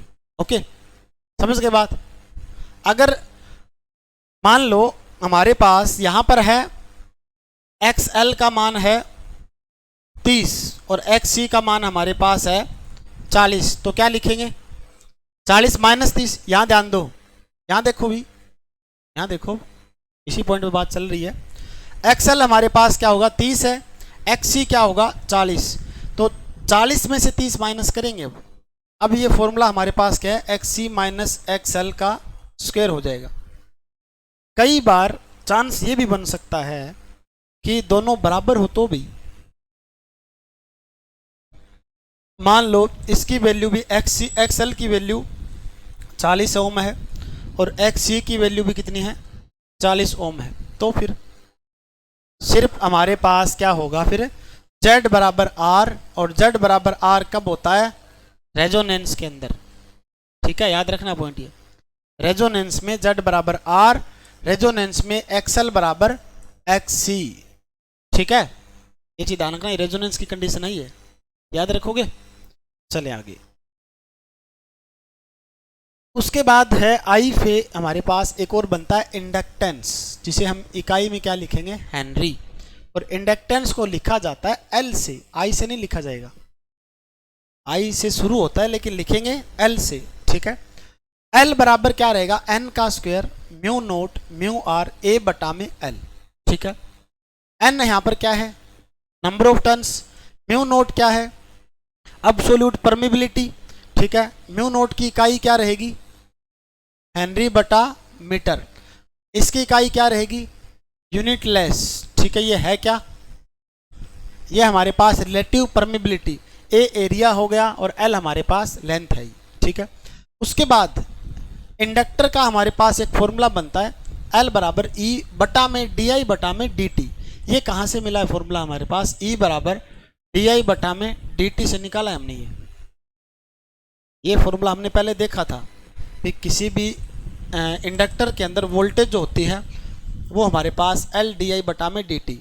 और ये क्वेश्चन मैंने कई बार बता रखा है, इंडक्टर क्या काम करता है करंट के बदलाव का विरोध, और कैपेसिटर क्या करता है वोल्टेज के बदलाव का विरोध। दोनों पॉइंट याद रखना, इंडक्टर का नाम आए तो करंट के बदलाव का, कैपेसिटर का नाम आए तो हमारे पास क्या होगा सी डी वी बटा में डी टी, यानी कि वोल्टेज के बदलाव का विरोध, ठीक है। ये चीज ध्यान रखना है। म्यूचुअल इंडक्टेंस एम से लिखते हैं, के हमारे पास क्या होता है यहां पर, के यहां पर क्या होगा कोफिशिएंट ऑफ कपलिंग, ठीक है। के यहां पर क्या होता है, के हमारे पास कोफिशिएंट ऑफ कपलिंग, सबसे इंपॉर्टेंट है ये, और एग्जाम में आएगा प्रश्न, ध्यान रखना ये तो पक्का, ठीक है। m बराबर के L1 गुणा में L2 का रूट, ठीक है, ये चीज ध्यान रखो। ये हमारे पास म्यूचुअल इंडक्टेंस का फॉर्मूला, यहां से कोफिशिएंट ऑफ कपलिंग निकालोगे तो k बराबर क्या होगा m L1 L2 का रूट, ये हमारे पास कोफिशिएंट ऑफ कपलिंग का फॉर्मूला बन जाता है, ठीक है। चलो आगे, इल्यूमिनेशन, आई से इल्यूमिनेशन भी बनता है भाई, ठीक है ना। इल्यूमिनेशन आप सभी को पता है प्रदीप्ति, और जो कि इल्यूमिनेशन का चैप्टर सबसे इंपॉर्टेंट है, यहां से क्वेश्चन कंफर्म आएंगे एग्जाम के अंदर, ठीक है। इल्यूमिनेशन से लिख लो स्टार्टिंग के जो 4 या 5 इकाई है, उन इकाई में से एक इकाई फिक्स है, ठीक है ना, वो इकाई एक बार रिपीट करवा देंगे। इल्यूमिनेशन की इकाई क्या होती है लक्स, इल्यूमिनेशन को लिखते किससे हैं ई से, ठीक है ना, ई से लिखेंगे ल्यूमिनस फ्लक्स बटा में एरिया। और ये मैंने आपको बताया भी था कि इल्यूमिनेशन को हम लिख सकते हैं, इल्यूमिनेशन हमारे पास लिखा जाएगा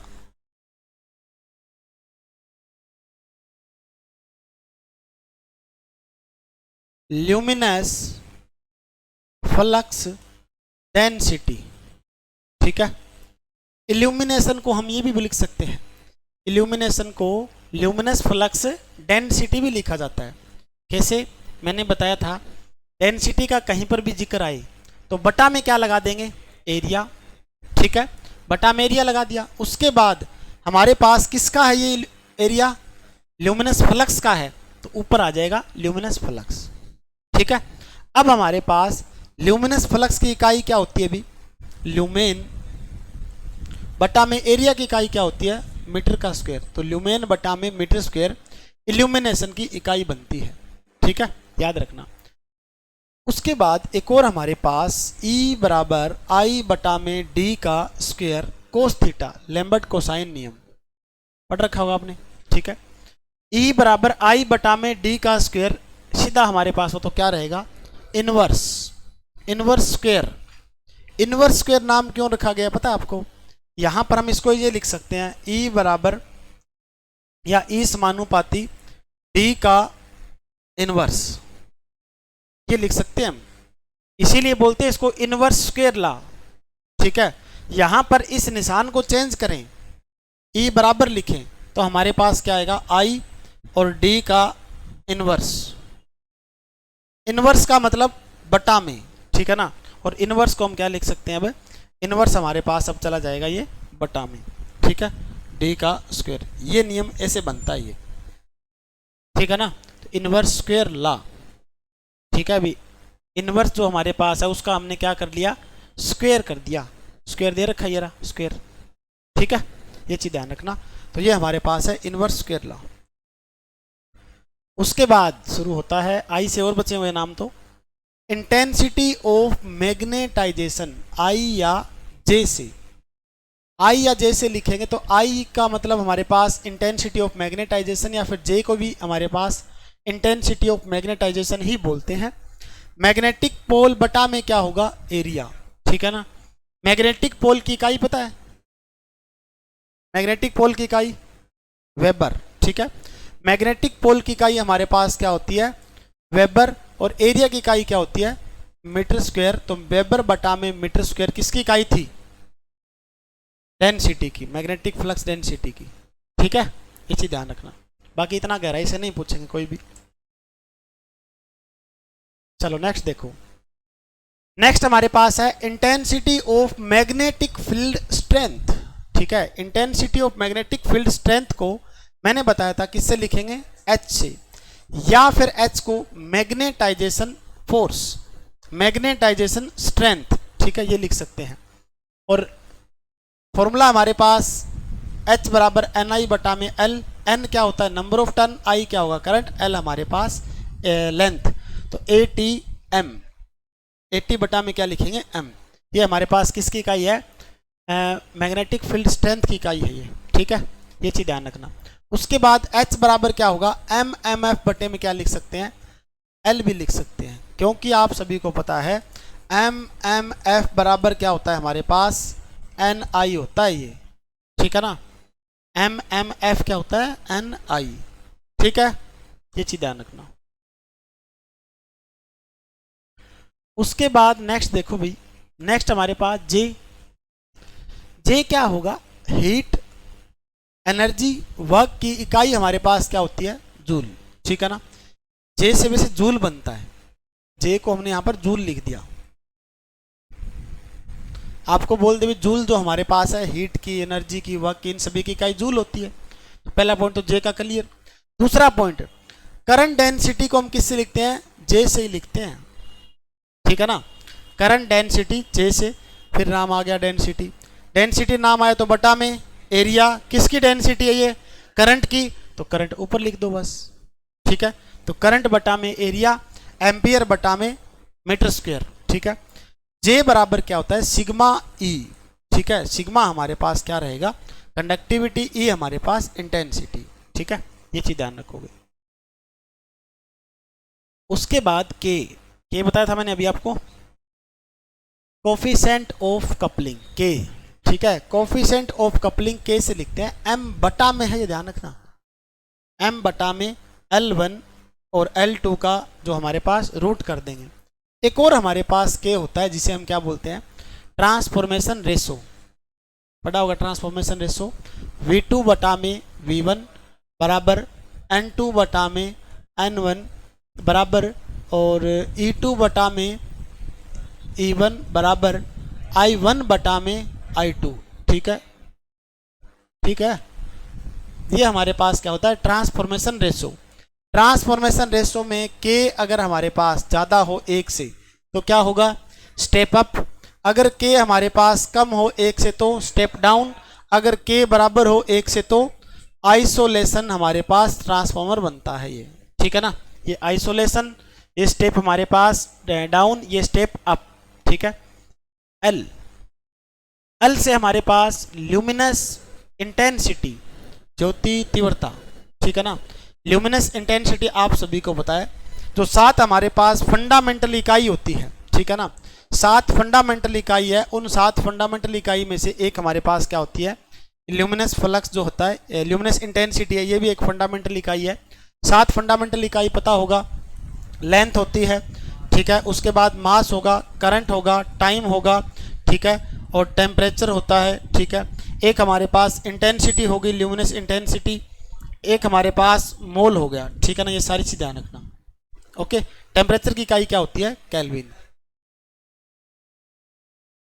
उसके बाद नेक्स्ट देखो, ल्यूमिनस इंटेंसिटी की बात करें जिसे हम आई से लिखते हैं, ल्यूमिनस फ्लक्स बटा में सॉलिड एंगल।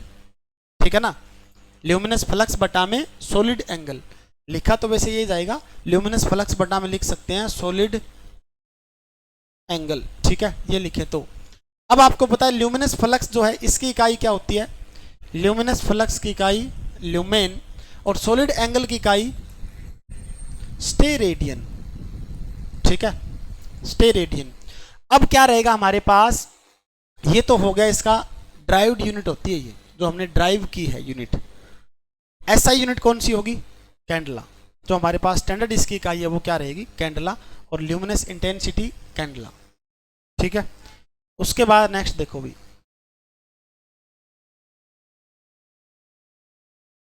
नेक्स्ट हमारे पास है ल्यूमिनस फ्लक्स ल्यूमेन। ठीक है, फाई या किससे लिखते हैं, एफ से।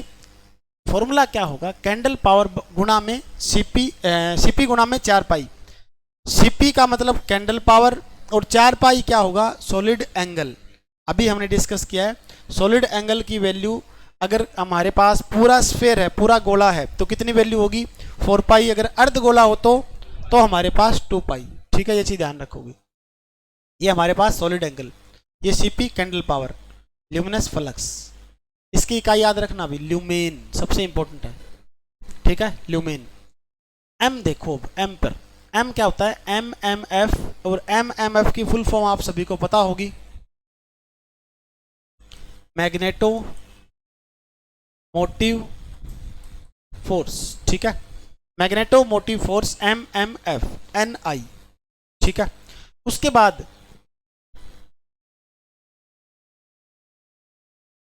मैक्सिमम एफिशिएंसी के लिए शर्त भी होती है कई बार, एम से ही नाम है, तो मैक्सिमम एफिशिएंसी क्या रहेगा, कॉपर लॉस बराबर क्या होता है, आयरन लॉस। याद रखोगे, सीधा सा फॉर्मूला बनता है, एग्जाम में बहुत बार पूछा गया है और आपके पेपर में पूछा जाएगा पक्का। ठीक है, यहाँ पर कॉपर लॉस कौन सा लॉस होता है, वेरिएबल लॉस, और आयरन लॉस क्या होगा, कांस्टेंट लॉस। तो वेरिएबल बराबर में कांस्टेंट भी मैक्सिमम एफिशिएंसी के लिए मुख्य शर्त होती है भी। उसके बाद मैक्सिमम एफिशिएंसी के लिए लोड हमारे पास चेक करना पड़ेगा। ठीक है, तो लोड चेक करें तो केवीए हमारे पास जो लोड है, जो केवीए वैल्यू रहेगी पुराने हमारे पास ट्रांसफॉर्मर है उसकी, वो हम लिखेंगे यहाँ पर। आगे क्या लिखेंगे, आयरन लॉस यानी कि पीआई बटा में क्या होगा, पीसी, इसका पूरे का क्या कर देंगे, रूट। ठीक है ना, ये पीआई है, ये क्या है, पीसी है, कॉपर लॉस, आयरन लॉस। ठीक है, ये हमारे पास रहेगा। एन क्या होता है अभी, एन आप सभी को पता है, एक तो होता है सिंक्रोनस स्पीड। ठीक है, सिंक्रोनस स्पीड का फॉर्मूला क्या होता है, 120 एफ बटा में पी। लिख लेना, पेपर में क्वेश्चन पक्का यहाँ से एक। ठीक है ना, एन एस बराबर 120 एफ बटा में पी।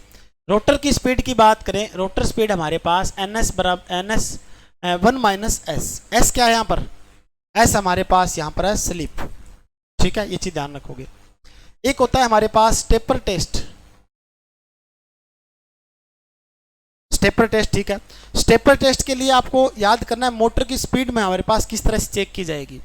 वैसे इतना इंपॉर्टेंट नहीं है, डायरेक्ट याद रखो। स्टेपर टेस्ट में अगर स्पीड हमें चेक करनी है तो 120 गुणा में एफ बटा में जो पोल हमारे पास है P1 और P2, दो हमारे पास मशीन इसके अंदर होती है, ठीक है। यहाँ पर हमारे पास क्या है, दूसरा हम देखें P1 माइनस P2, ठीक है ना। ये हमारे पास डिफरेंस का, ये हमारे पास कॉम्युलेटिव का, ठीक है। ये चीज ध्यान रखना।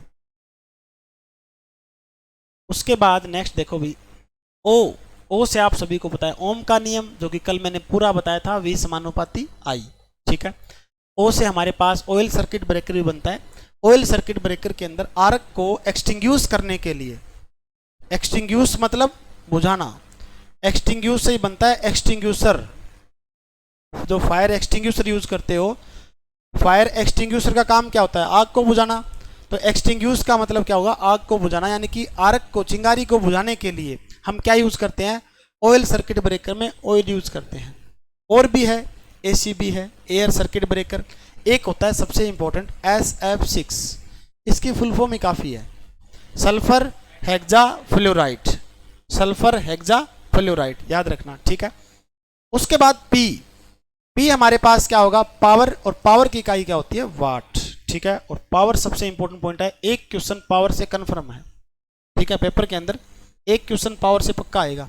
पानी ले गया दीपक, रखा है क्या?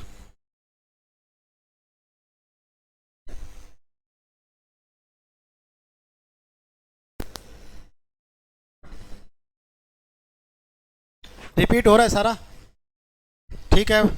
लगभग ये सारा कंप्लीट कर लेंगे 3-4 दिनों में, या जितने भी हमारे पास जितने क्वेश्चन इसके रिपीट होंगे ये लगातार चलने देंगे हम, ठीक है। बुक जो है पूरी लगभग है, प्रीवियस ईयर तो सोल्यूशन लगभग मैंने करवा दिया है सारा, ठीक है।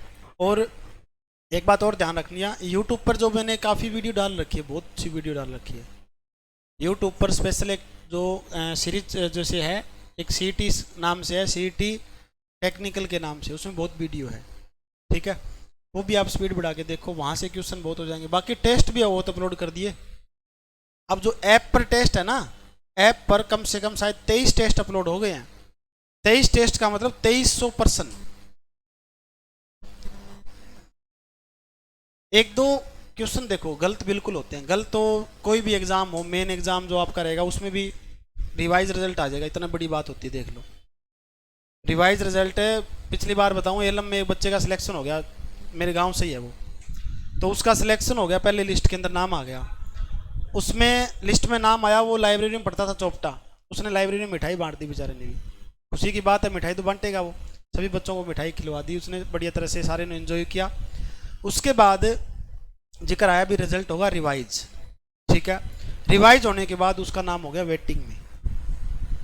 अब 2 लड़के थे, एक तो कल परसों मैंने पोस्ट डाली थी, उसका बेचारे का अभी वो, उसने बड़ा संघर्ष किया है, उसने मतलब बहुत सालों से वो तैयारी कर रहा है, और उसकी वेटिंग क्लियर होगी तो उस बहुत खुशी की बात है वो। एक तो दूसरा जो मिठाई बांटी थी उसकी वेटिंग क्लियर नहीं हुई अभी तक, बाकी वेटिंग लगभग क्लियर हो जाएगी। कम से कम सुनने में ये आ रहा है कि 35 या 40 बच्चों ने तो रिजाइन दिया है क्योंकि दूसरी पोस्ट में चले गए, और बहुत से बच्चों ने ज्वाइन भी नहीं किया है, ठीक है। कम से कम 90+ सीटें खाली है अभी एलम के अंदर, उसमें पिछली भर्ती की बात करें 1307 वाली में, ठीक है। तो वेटिंग लगभग मेरे हिसाब से तो क्लियर सभी की हो ही जाएगी, टाइम लगेगा थोड़ा सा इसमें, ठीक है। अच्छी बात है, किसी की वेटिंग क्लियर हो तो बढ़िया है। तो मेन बात यह है कि कोई भी एग्ज़ाम हो, किसी प्रकार का एग्ज़ाम हो, कोई ना कोई कई बार गलतियां हो जाती है, ठीक है। और जो टेस्ट का एनालिसिस आप टेस्ट दोगे, उसके बाद टेस्ट एनालिसिस लिखा मिलेगा। उस टेस्ट एनालिसिस में क्या होगा, आपने कौन सा क्लिक किया है और सही आंसर कौन सा है, सही आंसर पर ग्रीन क्लिक होगा, ठीक है। आपने जो गलत कर रखा है वो रेड हो जाएगा अपने आप। इस हिसाब से अपना टेस्ट एनालिसिस चेक कर लेना। लगभग शायद आज 2-3 टेस्ट और अपलोड कर देंगे। सॉल्यूशन तो पॉसिबल नहीं है इतने कम टाइम में, सॉल्यूशन बहुत कम पॉसिबल है। न्यूमेरिकल जो मैंने क्लास में करवा रखा है, जो मैंने न्यूमेरिकल क्लास में करवा रखा है, अगर आप वही कर लोगे तो बहुत है। क्लास में मैंने 2 क्लास लिए, कम से कम 50 न्यूमेरिकल मैक्सिमम हुए होंगे बस। वो 50 न्यूमेरिकल आप पक्के कर लो। हाँ जी, हाँ 50 न्यूमेरिकल, और क्लास में भी हर एक चैप्टर के मैंने बहुत न्यूमेरिकल करवाए हैं। टेस्ट स्टार्टिंग में लगभग 12-13 टेस्ट या 15 टेस्ट हिंदी इंग्लिश में है, उसके बाद जैसे मैं टेस्ट लेता हूँ उस लैंग्वेज में करवा दिया फिर मैंने, क्योंकि हिंदी इंग्लिश में टाइम बहुत लगता है। ठीक है, चलो अब तो मेन टेस्ट आप दोगे, जितने ज़्यादा प्रैक्टिस करोगे तब पता चलेगा।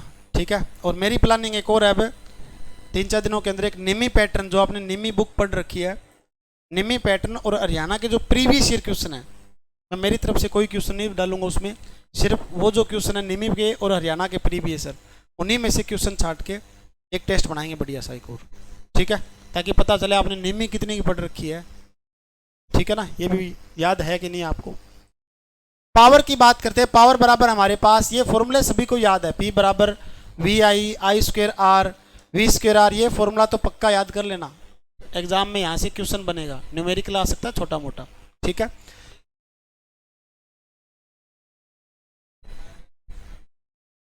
वायरमैन से उठानी जरूरी है।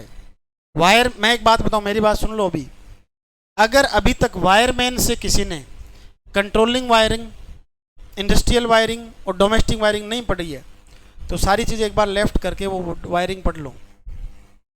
ठीक है, कंट्रोलिंग, डोमेस्टिक और एक हमारे पास क्या है, इंडस्ट्रियल वायरिंग।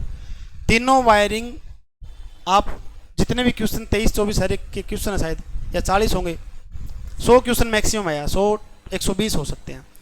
1-2 घंटा 2 घंटा निकाल के उन क्वेश्चनों को एक बार आप अपनी तरफ से याद कर लो, चाहे डायरेक्ट पर्सन याद कर लो, कोई दिक्कत नहीं है। डायरेक्ट अगर वहाँ से क्वेश्चन आएगा तो हमारे पास डिट्टो कॉपी पेस्ट मिलेगा, तो हम सही कर सकते हैं फिर वो। ठीक है ना, ये चीज़ ध्यान रखना।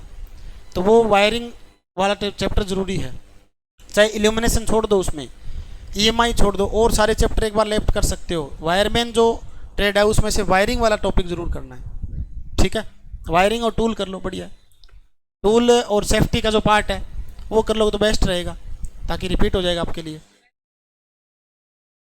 कम से कम 10 न्यूमेरिकल, बिल्कुल।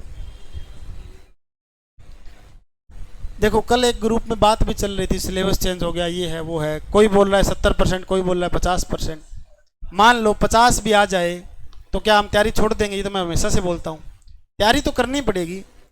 आप अपनी तैयारी करो 100% के हिसाब से, ठीक है ना, ताकि आपका बेस्ट रहे। ये मत सोचो भी कितने क्वेश्चन आ रहे हैं कितने नहीं आ रहे हैं। हरियाणा जीके है या मैथ है, रीजनिंग है, कंप्यूटर के 10% आएंगे। कंप्यूटर में सारों ने जोर लगा रखा है, 10% के लिए लगा रखा है ना। थ्योरी का तो 50% का भी अगर रेस हो तो भी बहुत है, सिलेक्शन दिलवाएगा मेन आपको, ये चीज़ ज़रूरी है। बाकी सिलेबस बिल्कुल भी चेंज नहीं होगा, क्योंकि नया पैटर्न नया सिस्टम है। 70 का 70 ही मान के चलो, पूरा 101%, ठीक है, किसी के बहकावे में नहीं आना भी। देखो P बराबर हमारे पास क्या होता है, आई स्क्वेयर जी भी रहेगा ये, ठीक है ना। आई स्क्वेयर क्या होता है, जी, ये भी लिख सकते हैं बिल्कुल। एक हमारे पास क्या होगा, P बराबर, ये वैसे नए फॉर्मूले, इनको याद करने की छोड़ सकते हो आप, ठीक है ना, इतना कोई नहीं पूछता इनमें से। P बराबर क्या होगा, W बटा में T। ये इंपॉर्टेंट है, सबसे इंपॉर्टेंट पेपर में प्रश्न यहां से बनेगा कि 1 वाट बराबर 1 जूल बटा में क्या होगा, 1 सेकंड, ठीक है। ये हमारे पास क्या होगा, 1 वाट बराबर 1 जूल बटा में 1 सेकंड, याद रखना, सबसे इंपॉर्टेंट है। इसी के साथ का एक वोल्टेज का होता है, 1 वोल्ट बराबर 1 जूल बटा में 1 कूलाम। अभी तक ये फॉर्मूला किसी को याद नहीं हुआ है तो इन दोनों फॉर्मूले पे आप कम से कम 15 मिनट जरूर लगाओ भाई, ठीक है, याद करने के लिए। कल टेस्ट में था ये वाला, ये तो मैंने टेस्ट में बहुत बार दिया है ताकि याद हो जाए आपको, ठीक है। आइडियल वाला नहीं दिया है, आइडियल वाला कर देंगे। नेक्स्ट देखो, परमियंस, सबसे इंपॉर्टेंट पॉइंट है। एग्जाम में प्रश्न ये आएगा कि जैसे कि इलेक्ट्रिकल सर्किट में कंडक्टेंस होता है, उसी तरह से मैग्नेटिक सर्किट में क्या होगा, परमियंस होता है, ठीक है। तो परमियंस भी क्या काम करता है, फ्लक्स को पैदा करने में सहायता देता है ये परमियंस जो हो, ठीक है, परमिशन देता है, बिल्कुल सही बात है, ठीक है। तो परमियंस हमारे पास जो रहेगा, वैसे P लिखते हैं कई जगह रो लिखा मिलेगा आपको, परमियंस को इस टाइप में भी लिखा मिलता है कई जगह रो के हिसाब से। तो फाई बटा में MMF, वेबर बटा में एम्पियर टर्न, P बराबर 1 बटा में S। S क्या है यहाँ पर, रिलेक्टेंस, ठीक है। किसी सर्किट में रिलेक्टेंस ज़्यादा तो परमियंस कम, ठीक है। परमियंस की इकाई क्या होगी भी, इकाई नहीं लिखी तो इकाई लिख लेना हेनरी। परमियंस की इकाई होती है हेनरी, ठीक है, याद रखना। उसके बाद परमिबिलिटी, परमिबिलिटी हेनरी बटा में मीटर। परमिबिलिटी को म्यू से, म्यू नोट गुणा में क्या होगा, म्यू आर। म्यू नोट की वैल्यू तो आप सभी को याद है, ये क्या दिखाई दे रहा है आपको, 4, तो 4। अब इसको पलट दो, पलटने के बाद ये 4 उल्टा हो गया, ठीक है। 4 पाई गुणा में 10 की पावर -7 हेनरी बटा में मीटर, ये वैल्यू याद रखनी है। Unit less value 1 relative permeability की। ये फॉर्मूला इंपॉर्टेंट, एग्जाम में पर्सन आए हुए हैं हरियाणा में इससे, ठीक है। याद रखने का सिंपल सा तरीका है, बी को एक साइड में रखो, ये म्यू है, ये एच की तरह दिखाई दे रहा है ना, ठीक है। तो इसी तरह से हमारे पास एच यहाँ लिख देंगे एक साथ में, म्यू और एच एक साथ में आएगा, ठीक है। ये चीज ध्यान रखो, ये एच तो हमारे पास इस तरह से है, तो ये म्यू की तरह ही दिखाई दे रहा है हमें, ये दोनों एक साथ आएंगे बस, ठीक है ना। इस तरह, इस तरह से याद रखो आप। पूरी थ्योरी की सबसे बड़ी जो जड़ है वो हमारे पास पावर फैक्टर, सबसे इंपॉर्टेंट। इलेक्ट्रिकल जो हमारे पास बैकग्राउंड है, इलेक्ट्रिकल लाइन है, उसके अंदर पावर फैक्टर सबसे ज़रूरी है, ठीक है ना। पावर फैक्टर के बारे में आप नॉलेज बढ़िया से ले लो, ठीक है, और आगे पूरी लाइफ में काम आएगा पॉइंट ये। पावर फैक्टर हमारे पास cos फाई से लिखा जाता है, एक्टिव पावर बटा में क्या होता है, एपरेंट पावर, ठीक है। एस को हम क्या लिखते हैं, एपरेंट पावर, पी हमारे पास एक्टिव पावर। उसके बाद पावर फैक्टर क्या होगा, KW बटा में KVA। KW मतलब एक्टिव, KVA मतलब apparent power. Power factor R बटा में Z, ठीक है ना, R बटा में Z याद रखना पावर फैक्टर का। RLC सीरीज सर्किट में है। पावर फैक्टर हमारे पास G बटा में Y, RLC पैरेलल सर्किट में होगा। पावर फैक्टर हमारे पास, ये आप कंफ्यूज हो जाओगे, इनसे छोड़ दो एक बार, ठीक है ना, इनके चक्करों मत पड़ना, डायरेक्ट याद रखो। पावर फैक्टर P बटा में VI, सिंगल फेज AC में ये बात हो जाएगी। पावर फैक्टर हाईएस्ट कितना हो सकता है, यूनिटी यानी कि 1, ठीक है। हाईएस्ट पावर फैक्टर 1 होता है, और 0.9 होने पर जो हमारे पास कंपनी है वो क्या लगाएगी, जुर्माना लगा देगी भी, ठीक है। हाँ, 0.9 से कम हो तो कंपनी जुर्माना लगाती है, ठीक है। देखो नेक्स्ट हमारे पास क्या है, पावर फैक्टर जो रहेगा 1 बटा में क्या होगा, क्वालिटी फैक्टर, ठीक है ना, 1 बटा में क्वालिटी फैक्टर होगा पावर फैक्टर की बात। पीक फैक्टर की बात करें तो पीक वैल्यू बटा में क्या होगा, आरएमएस वैल्यू, ठीक है ना। पीक फैक्टर में क्या होगा, पीक वैल्यू बटा में आरएमएस वैल्यू 1.41, ठीक है। और आगे हमारे पास क्या होगा, √2, ठीक है ना, 1.41 या फिर क्या है √2। √2 का मान ही क्या होता है, 1.41 होता है ये, ठीक है। याद रखने का तरीका, पीक हमारे पास है तो पीक ऊपर आएगा इसमें बस, ठीक है ना। उसके बाद पिकअप करंट जो होता है एक है इसमें सर्किट ब्रेकर में, पिकअप करंट क्या होगा, करंट सेटिंग गुणा में सीटी जो होगा सेकेंडरी करंट, सीटी का सेकेंडरी करंट, सीटी का मतलब करंट ट्रांसफार्मर जो कि हैवी करंट को मापने में काम आता है। एक होता है PSM, फुल फॉर्म पूछ लेते हैं कई बार, plug setting multiplier, PSM, plug setting multiplier, ठीक है। PSM होगा फॉल्ट करंट बटा में पिकअप करंट, ठीक है ना, ये हमारे पास होता है PSM। अगला पॉइंट है पिच फैक्टर। पिच फैक्टर हमारे पास KP से लिखते हैं, या फिर कॉइल स्पैन फैक्टर बोल सकते हैं इसे, coil span factor cos alpha बटा 2, करवाया याद मैंने, ठीक है। इसमें क्या होता है, एक तो हमारे पास होती है शॉर्ट पिच, शॉर्ट पिच में जो KC का मान है वो क्या रहेगा, 1 से कम। और एक हमारे पास होता है फुल पिच, एक होता है फुल पिच। फुल पिच में KC का मान क्या होगा, 1 से ज़्यादा, नहीं 1 के बराबर, सॉरी, ठीक है। फुल पिच में क्या होगा, 1 के बराबर होता है KC का मान, ये चीज़ ध्यान रखना। अगर लॉन्ग पिच हो तो 1 से ज़्यादा होगा, ठीक है। शॉर्ट पिच में 1 से कम, फुल पिच में 1 के बराबर, लॉन्ग पिच में 1 से ज़्यादा, ठीक है, ये चीज़ ध्यान रखना। यहाँ पर लिखा हुआ ये से मिलेगा 180 डिग्री के बराबर हो तो क्या होगा, फुल पिच, 180 डिग्री से कम हो तो क्या होगा शॉर्ट पिच, 180 से ज्यादा हो तो क्या होगा लॉन्ग पिच। ठीक है, ये चीज ध्यान रखोगे। उसके बाद नेक्स्ट क्या है क्यू। क्यू क्या रहेगा क्वालिटी फैक्टर, इसका उल्टा हो गया पावर फैक्टर का, ये मैंने करवा दिया था। रिएक्टिव पावर को क्यू से दर्शाते हैं, आप सभी को पता है। और रिएक्टिव पावर का फॉर्मूला भाई वी आई साइन फाई। ठीक है, याद रखना के वी ए आर। और के वी आर किसकी रेटिंग होती है कैपेसिटर बैंक की। के वी आर हमारे पास किसकी रेटिंग होती है कैपेसिटर बैंक। ठीक है, और कैपेसिटर बैंक क्या काम करता है, कैपेसिटर बैंक पावर फैक्टर को सुधारने के लिए। तो मेन यहां से प्रूफ हो रहा है पावर फैक्टर को सुधारने के लिए हमारे पास रिएक्टिव पावर ही उत्तरदायी होती है। एक्टिव पावर से कोई फर्क नहीं पड़ता पावर फैक्टर पर। रिएक्टिव पावर को कम ज़्यादा करेंगे तभी हमारे पास पावर फैक्टर पर फर्क पड़ेगा। ठीक है, उसके बाद देखो हीट को भी क्यू से दर्शाते हैं भाई। ठीक है ना, हीट का फॉर्मूला आप सभी को पता है H बराबर आई स्क्वेयर आर टी। अगर हीट को साइंस के हिसाब से पूछे वर्कशॉप कैलकुलेशन के हिसाब से तो हीट क्या होता है अभी एम थीटा एस। ठीक है, एम थीटा एस। वैसे यहाँ पर क्यू लिख सकते हैं, एच हमारे पास क्या होता है क्यू भी होता है, हीट को क्यू भी लिख सकते हैं। क्यू बराबर क्या होगा एम थीटा एस। एम क्या होता है अभी मास। ठीक है, क्यू क्या होता है इसमें थीटा क्या होता है चेंज इन टेम्परेचर, और एस क्या होगा स्पेसिफिक हीट। ठीक है, ये हमारे पास क्या होगा मास, ये हमारे पास तापमान, तापमान में बदलाव। ठीक है, और एस क्या होता है स्पेसिफिक हीट जो होती है। ठीक है, ये चीज ध्यान रखो। क्यों हीट, हीट को ही लिखते हैं ना बिल्कुल।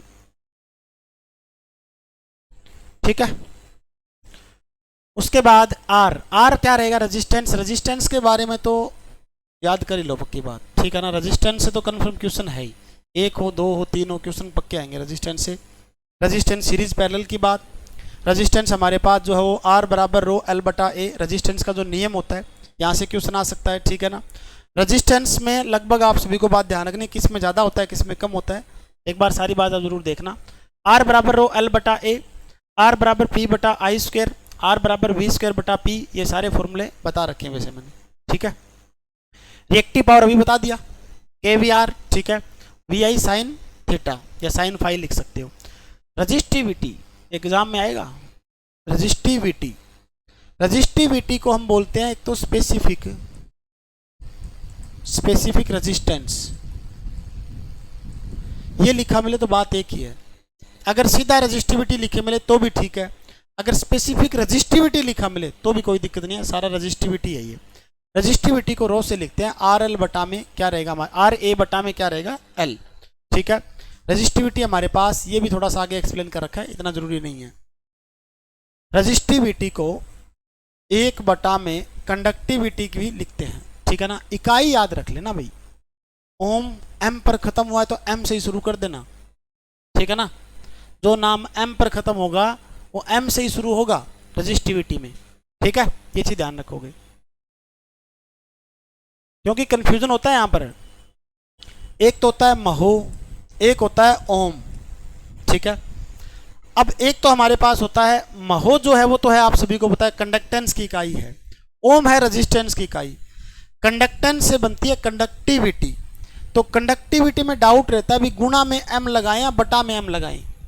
तो याद रखने का तरीका मैंने बता रखा था भी यहाँ पर एम में खत्म हो रहा है तो यहाँ पर तो गुणा में एम आएगा आगे, ये तो हो गया रजिस्टिविटी का। ठीक है, और कंडक्टिविटी बचेगा कौन सा फिर बटा में एम आ जाएगा, क्योंकि यहाँ पर लास्ट में एम तो नहीं है फिर। ठीक है ना, इस तरह से याद रख सकते हो आप।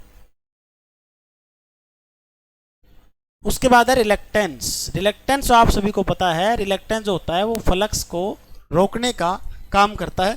ठीक है, जो फ्लक्स पैदा होता है उसका क्या है रुकावट पैदा करेगा, रिलेक्टेंस जो रहेगा वो।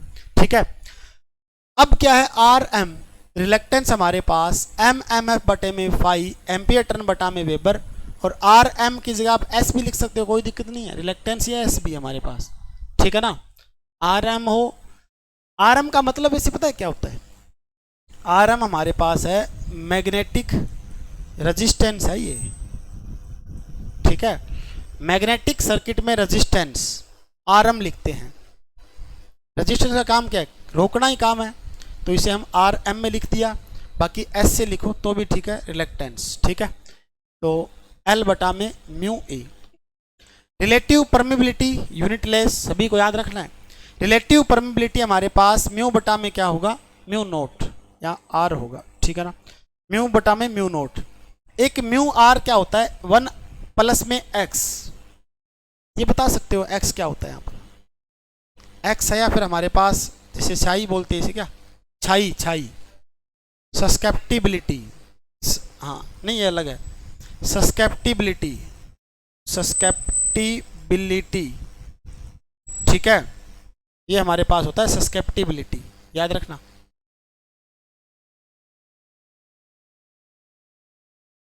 रिलेक्टिविटी v से 1 बटा में म्यू, ठीक है, याद रखोगे। ये रहा सस्केप्टिबिलिटी। सस्केप्टिबिलिटी को हमारे पास जैसे x याद रखो आप, ठीक है ना, x की तरह दिखाई दे रहा है ये भी हमारे पास सस्केप्टिबिलिटी का फॉर्मूला। सस्केप्टेंस जो होता है उसकी इकाई क्या है? महो। p को हम सस्केप्टेंस बोलते हैं 1 बटा में x। कई बार ये पूछा जाएगा कि r का उल्टा g और x का उल्टा b, रिएक्टेंस का उल्टा सस्केप्टेंस, रेजिस्टेंस का उल्टा कंडक्टेंस, z का उल्टा y, इंपीडेंस का उल्टा y होता है, ठीक है, ये चीज ध्यान रखना।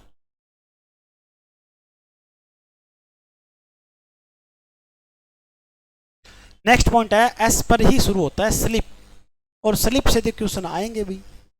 एक्सियल स्लिप s बराबर क्या होता है हमारे पास? NS